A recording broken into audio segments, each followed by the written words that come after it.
ನಾಗರ ಪಂಚಮಿ ನಾಡಿಗೆ ದೊಡ್ಡದು ಎನ್ನುವಂತಹ ಮಾತು ಕರ್ನಾಟಕದ ಮೂಲೆ ಮೂಲೆಯಲ್ಲಿ ಜನಜನಿತವಾಗಿದೆ.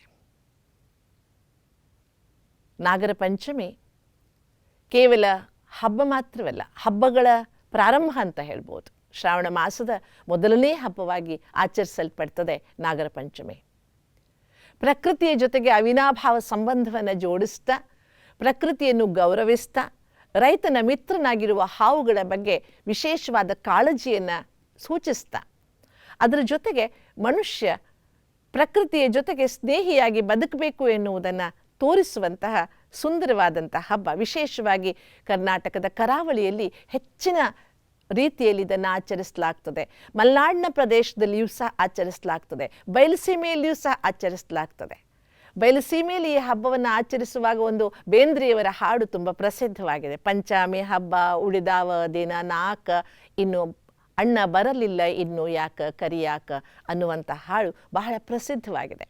ಅಂದರೆ ಅಲ್ಲಿಯ ಆಚರಣೆ ಸ್ವಲ್ಪ ಭಿನ್ನವಾಗಿದೆ. ಸೋದರ ಸೋದರಿಯರ ಬಾಂಧವ್ಯದ ಹಬ್ಬವನ್ನಾಗಿ ನಾಗರ ಪಂಚಮಿಯನ್ನು ಬಯಲುಸೀಮೆಯಲ್ಲಿ ಆಚರಿಸುವುದನ್ನು ಕಾಣ್ತೇವೆ. ಮನೆ ಮನೆಗೆ ಜೋಕಾಲಿಯನ್ನು ಕಟ್ಟಿ ಸೋದರಿಯನ್ನು ಮನೆಗೆ ಕರ್ಕೊಂಡು ಬಂದು ಆಕೆಗೆ ಅರಿಶಿನ ಕುಂಕುಮ ಬಾಗಿನ ಕೊಡುವಂತಹ ಸಂಪ್ರದಾಯ ನಾಗರ ಪಂಚಮಿಯಲ್ಲಿ ಕಾಣ್ತೇವೆ ನಾವೆಲ್ಲರೂ ಸಹ. ಏಕೆಂದರೆ ಪ್ರಕೃತಿ ಮಳೆ ಬಂದು ಇನ್ನು ಬರ್ತಾ ಇರುವಂತಹ ದಿನಗಳಲ್ಲಿ ತುಂಬ ಹಚ್ಚ ಹಸಿರಾಗಿರ್ತದೆ. ಹಸಿರು ಹೆಚ್ಚಾದ ಹಾಗೆ ಆ ಹಸಿರಿನ ಮಧ್ಯೆ ಜೀವಿಗಳು ಹೆಚ್ಚಾಗ್ತವೆ.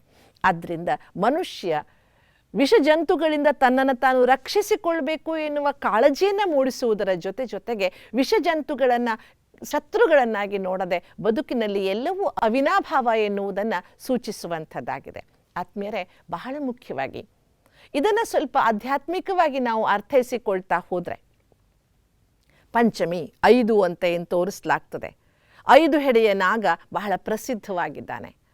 ಮನುಷ್ಯನಲ್ಲಿಯ ಪಂಚವಿಕಾರಗಳನ್ನು ಮನುಷ್ಯ ಸದ್ಗುಣಗಳನ್ನಾಗಿ ಪರಿವರ್ತಿಸಿಕೊಂಡ್ರೆ ಅವನೇ ಪೂಜೆಗೆ ಯೋಗ್ಯನಾಗ್ತಾನೆ ಎನ್ನುವ ಸಂದೇಶವೂ ಸಹ ನಾಗರ ಪಂಚಮಿಯಲ್ಲಿ ಹುದುಗಿದೆ.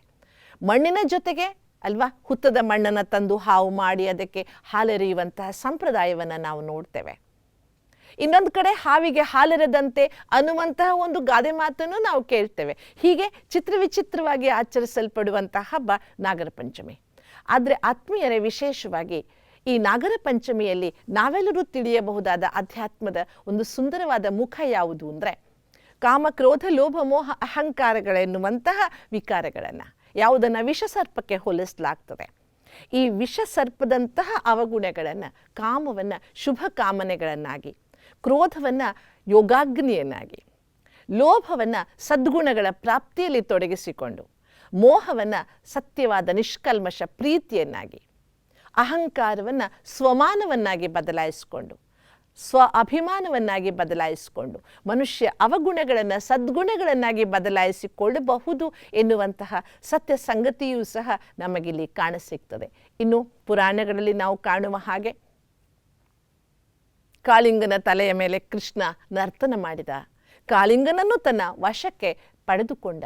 ಅಂದರೆ ಕೃಷ್ಣನಂತೆ ನೀನಾಗು, ಅವಗುಣಗಳನ್ನು ನಿನ್ನ ನಿಯಂತ್ರಣದಲ್ಲಿ ಇಟ್ಕೋ, ಅವುಗಳಿಗೆ ನೀನು ವಶನಾಗಬೇಡ, ಆಗ ನೀನು ಪೂಜನೀಯನಾಗ್ತೀಯ, ಸಂಸ್ಮರಣೀಯನಾಗ್ತೀಯ ಎನ್ನುವ ಸಂದೇಶವನ್ನು ನಮಗೆ ಈ ನಾಗರ ಪಂಚಮಿ ಹಬ್ಬ ಕೊಡ್ತಾ ಇದೆ.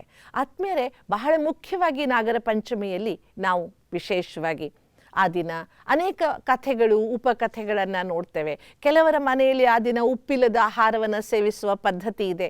ಇನ್ನು ಕೆಲವರು ವಿಶೇಷವಾಗಿ ಬಯಲುಸೀಮೆಯಲ್ಲಿ ಉಂಡೆ ಹಬ್ಬ ಅಂತ ಆಚರಿಸಲಾಗ್ತದೆ. ವೆರೈಟಿ ರೀತಿಯ ಉಂಡೆಗಳನ್ನು ಮಾಡಿ ಅಲ್ವಾ, ಕನಿಷ್ಠ 5 ರೀತಿಯ ಉಂಡೆಗಳನ್ನಾದರೂ ಮಾಡುವಂಥ ಸಂಪ್ರದಾಯ. ವಿಶೇಷವಾಗಿ ಬದಲಾಗುತ್ತಾ ಇರುವ ಕಾಲಮಾನ, ಶ್ರಾವಣ ಮಾಸದಲ್ಲಿ ನಾವು ಕಾಣ್ತೇವೆ ಈ ಹಬ್ಬಗಳನ್ನು, ಜೋರಾಗಿ ಮಳೆ ಸುರಿದಿರ್ತದೆ, ಪ್ರಕೃತಿ ಬದಲಾಗಿದೆ. ಆ ಸಂದರ್ಭದಲ್ಲಿ ಮನುಷ್ಯನ ಶರೀರದಲ್ಲಿ ಸ್ವಲ್ಪ ಬಿಸಿಪು ಬೇಕು. ಅದಕ್ಕಾಗಿ ಬೆಲ್ಲ, ಎಳ್ಳು ಇವುಗಳನ್ನು ತಿನ್ನುವಂತಹ ಒಂದು ಉಂಡೆಗಳ ರೂಪದಲ್ಲಿ ಮಾಡಿ ತಿನ್ನುವಂತಹದ್ದು. ಮತ್ತು ಮಳೆಗಾಲದಲ್ಲಿ ಸಮಯ ಕಳೆಯೋದಿಲ್ಲ. ಈಗಿನ ಹಾಗೆ ಎಲ್ಲೆಂದರಲ್ಲಿ ತಿಂಡಿ ತಿನಿಸುಗಳು ಸಿಗುವಂಥ ಕಾಲಮಾನ ಅಲ್ವಾ.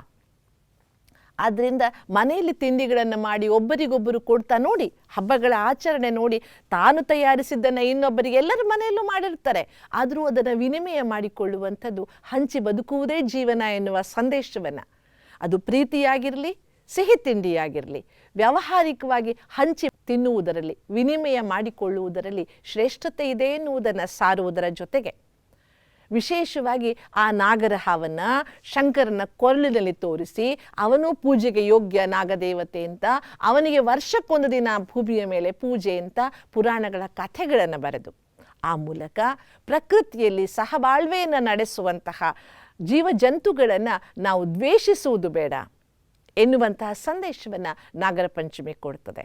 ಮತ್ತು ಯಥಾವತ್ತಾಗಿ ಮಾನವ ಶರೀರ ಪಂಚತತ್ವಗಳಿಂದಾಗಿದೆ, ಇಲ್ಲೂ ಮಣ್ಣಿದೆ.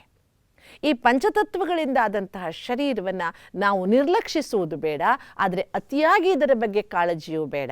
ಇದನ್ನು ನಾವು ಪೋಷಿಸೋಣ, ಆದರೆ ಇದು ನಮ್ಮ ಅಧೀನದಲ್ಲಿ ಇರಲಿ ಎನ್ನುವಂತಹ ಸಂದೇಶವನ್ನು ನಾಗರ ಪಂಚಮಿ ನಮಗೆ ಕೊಡ್ತಾ ಇದೆ. ಒಟ್ಟಾರೆ ಭಾರತೀಯ ಸನಾತನ ಸಂಸ್ಕೃತಿಯ ಎಲ್ಲ ಹಬ್ಬಗಳ ವಿಶೇಷತೆ ಏನು ಅಂದರೆ ಭೌತಿಕವಾದ, ಪ್ರಾಕೃತಿಕವಾದ, ಸಾಮಾಜಿಕವಾದ, ಜೊತೆಗೆ ಆಧ್ಯಾತ್ಮಿಕವಾದ ಎಲ್ಲ ರೀತಿಯ ಸಂದೇಶಗಳನ್ನು ಸಾರುವಂತಹ ಹಬ್ಬ. ಮದುವೆ ಮಾಡಿಕೊಟ್ಟ ನಂತರ ತಂಗಿ ಅಥವಾ ಅಕ್ಕ ಪರಕೀಯಳಾಗುವುದಿಲ್ಲ, ಆಕೆಯನ್ನು ಪುನಃ ಕರೆದುಕೊಂಡು ಬರಬೇಕು ಮನೆಗೆ. ತವರು ಮನೆ, ಹುಟ್ಟಿದ ಮನೆ, ಆ ಒಂದು ಬಾಂಧವ್ಯವನ್ನು ಉಳಿಸಿಕೊಳ್ಬೇಕು ಎನ್ನುವಂಥ ಸಂದೇಶವನ್ನು ಸಾರುವುದು ನಮ್ಮ ಜಾನಪದರ ಉದ್ದೇಶವೂ ಸಹ ಆಗಿತ್ತು. ಈ ಮೂಲಕವಾಗಿ ಪರಸ್ಪರ ಬಾಂಧವ್ಯವನ್ನು ಉಳಿಸಿಕೊಳ್ತಾ, ಈಗಿನ ಹಾಗೆ ದಿನ ಬೆಳಗಾದರೆ ಹೋಗುವುದಕ್ಕೆ ವ್ಯವಸ್ಥೆ ಇಲ್ಲದ ಕಾಲದಲ್ಲಿ ಆ ರೀತಿಯಾಗಿ ಒಂದು ಸಂಪ್ರದಾಯವನ್ನು ಆಚರಿಸಲಾಯಿತು. ಆದರೆ ಎಲ್ಲ ಸಂಪ್ರದಾಯಗಳು ಮನುಷ್ಯನಲ್ಲಿ ಬಂಧುತ್ವವನ್ನು ಬೆಳೆಸಿಕೊಂಡು, ಆತ್ಮೀಯತೆಯನ್ನು ಹೆಚ್ಚಿಸಿಕೊಂಡು, ಪ್ರಕೃತಿಯನ್ನು ಗೌರವಿಸ್ತಾ, ಜೀವಜಂತುಗಳನ್ನು ಗೌರವಿಸ್ತಾ, ಅವುಗಳಿಂದ ನಮ್ಮನ್ನು ನಾವು ಸುರಕ್ಷಿತವಾಗಿಟ್ಕೊಂಡು ನಮ್ಮಲ್ಲಿ ಅವಗುಣಗಳನ್ನು ಸದ್ಗುಣಗಳನ್ನಾಗಿ ಪರಿವರ್ತಿಸಿಕೊಳ್ಳುವಂತಹ ಶಕ್ತಿ ನಮಗೆ ಸಿಗಬೇಕು ಎನ್ನುವುದೇ ಈ ಎಲ್ಲ ಹಬ್ಬಗಳ ಮೂಲ ಉದ್ದೇಶ. ಆದ್ದರಿಂದ ತಮಗೆಲ್ಲರಿಗೂ ನಾಗರ ಪಂಚಮಿ ಹಬ್ಬದ ಹಾರ್ದಿಕ ಶುಭಾಶಯಗಳು. ಓಂ ಶಾಂತಿ.